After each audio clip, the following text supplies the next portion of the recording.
closer look at why Ryu is being set up to be the biggest monster out of all these awakened Shinju, second only to Jura. And that's not a claim that I make lightly, especially when you got Mamushi saying it ain't no party like a Mamushi party. If you know, you know. I think we all can pretty much agree that getting betrayed by Konohamaru, it is something big enough that if she does begin her villain saga, nobody will be upset at. One of the biggest themes in the chapter was that we saw the awakened Shinju in the process of discovering their own humanity, while the Shinobi were willingly losing their own humanity, setting it aside in order to deal with the threat at hand when it came to awakened Shinju, even if it meant doing something cruel like playing with the emotions of others and betraying their trust. It was Shinobi following the lead of their Kage, a man who is a consequentialist at heart, burying their own humanity basically for the sake of saving mankind itself, because that's what their Kage ordered them to do.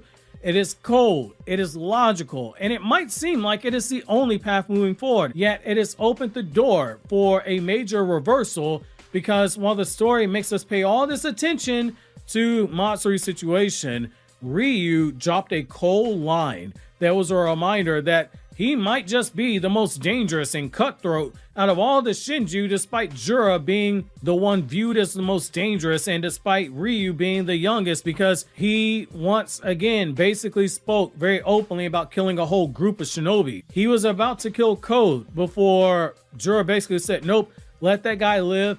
We're going to give his life some purpose and he can prove useful to us. He was going to kill all the Konoha Shinobi that he saw, but we know that Jura told him off screen to leave all the Konoha Shinobi alone. It was as glaring of a red flag as possible, almost as glaring of a warning sign as the final days to grab the official Naruto Explained Plus.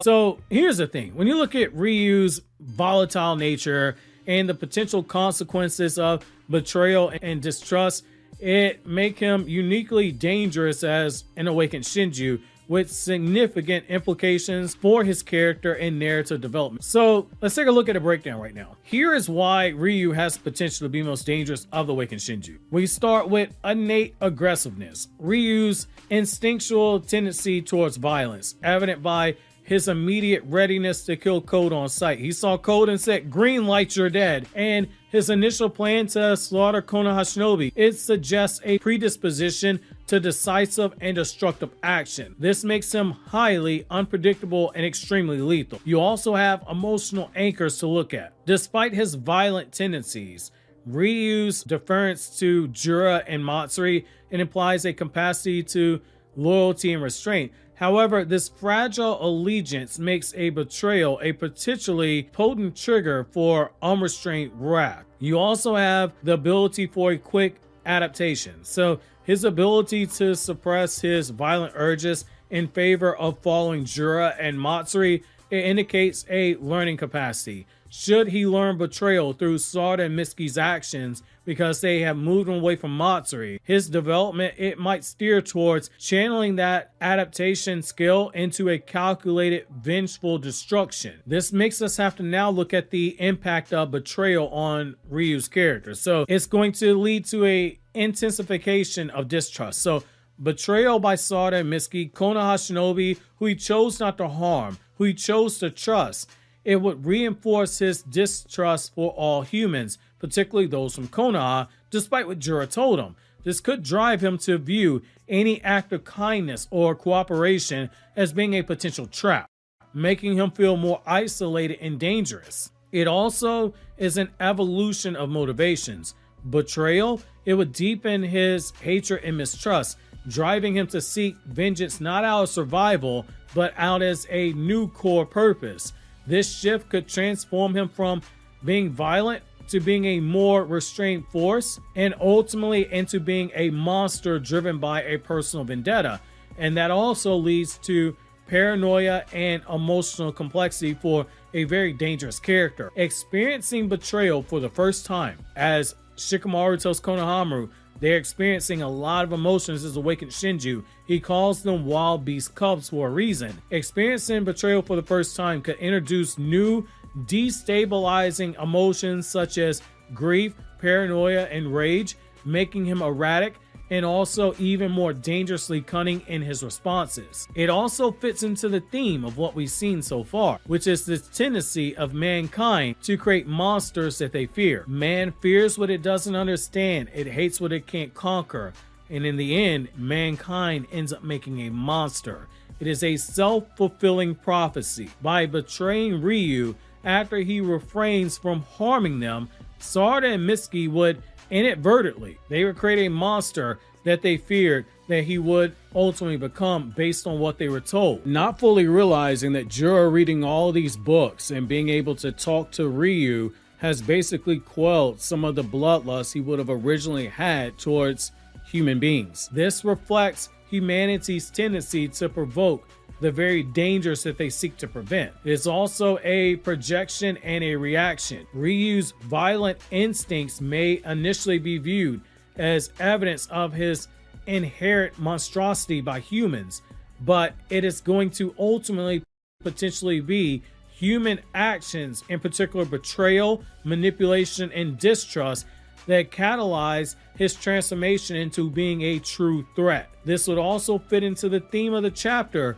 Shinobi are losing their humanity because of what they deem to be correct and true, versus awakened Shinju are finding their humanity by pursuing their own paths and experiencing human emotions for the first time. Love for Matsuri and betrayal for Matsuri and Ryu. One's going to learn the betrayal that comes from love, and the other is going to learn betrayal that comes from letting their guard down to trust people he was naturally suspicious of. There was always going to be a risk to this, which is why Kashin Koji won't give Boruto an actual percentage on the chances of victory, and it's a miscalculation, or rather a potential miscalculation by Kashin Koji and Shikamaru, because they are overlooking one key thing, which is the concept of nature versus nurture, and how their actions are indirectly nurturing the hate inside of Ryu by this pending betrayal that they are planning. So let's go even deeper into the whole nature versus nurture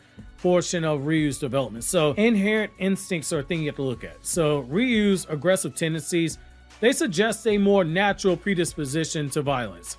However, his willingness to follow Jura and Matsuri, it demonstrates a inherent capacity for positive influence. You also have to look at how people are shaped by experience. So Ryu's moral trajectory, it is going to be defined by his interactions with the others. Positive influences, depending on your view of positive, it could be Jura and Matsuri. They could guide him towards restraint.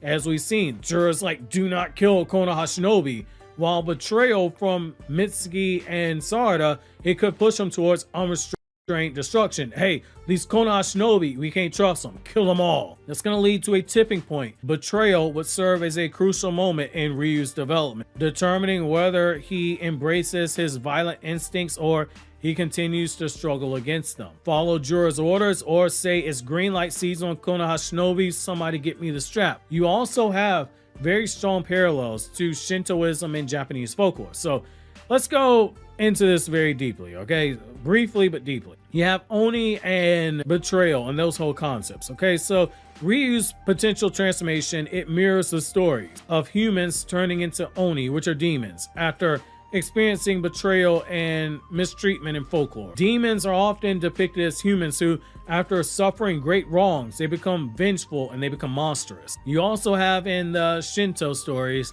you have the story of Susanoo and trust. So the storm god Susanoo was initially a violent figure in Shinto lore, but he could also at times demonstrate loyalty when shown respect. Betrayals and mistrust in the form of Ryu, it could mirror Susanoo's destructive outbursts when he is dishonored. The way he is willingly going along with the Konoha Shinobi now, that is a sign of the loyalty aspect, because there's a certain respect that has been shown to Jura, and there's been perceived respect shown by the Konoha Shinobi because he does not see they are trying to betray him just yet. Going even further into Japanese folklore, you have nature spirits, which are kami. So in Japanese folklore, you have spirits that often mirror the treatment that they receive. Benevolent kami, they can become wrathful and vengeful if they're disrespected or betrayed, similar to how Ryu's response to betrayal might reflect in his treatment to the others. Namely, He might see Yodo and beat the brakes off of her. He might see Sarda, beat the brakes off of her. He might see Mitsuki and shove a snake up his ass. Anything can happen. You have the increased difficulty in defeating Ryu that's going to come as a result of this. Emotional growth, it can be used as a weapon. Betrayal, it would introduce new emotional depths, fueling a very focused rage, dangerous rage, that is granting him an unparalleled drive for vengeance. Those emotions would make him unpredictable and harder to outmaneuver. It's an adaptation of new threats. Betrayal would likely lead to him sharpening Ryu's strategic instincts and his perceptions, which are already super high because he caught code slipping. It would teach him to anticipate deception and to start thinking in advance to outwit his enemies. Again, wild beast cubs are what Shikamaru called them. Cubs eventually grow into full-blown bears. This makes him not just look physically powerful, but also intellectually formidable. What makes Jura so damn dangerous? He is an intellectual beast. If Ryu starts developing at that level, you have a problem. The lack of trust as a shield is another issue. So having experienced betrayal, Ryu will become resistant to manipulation. He would be unlikely to form new alliances. He would double down on just trusting the awakened Shinju, making him more isolated, but a very focused adversary. At that point, the only thing you can do is kill him. In conclusion, Ryu's transformation, due to the physical betrayals that are going to be coming, is going to highlight the interplay between nature versus nurture, showing how his path, it is shaped by human actions.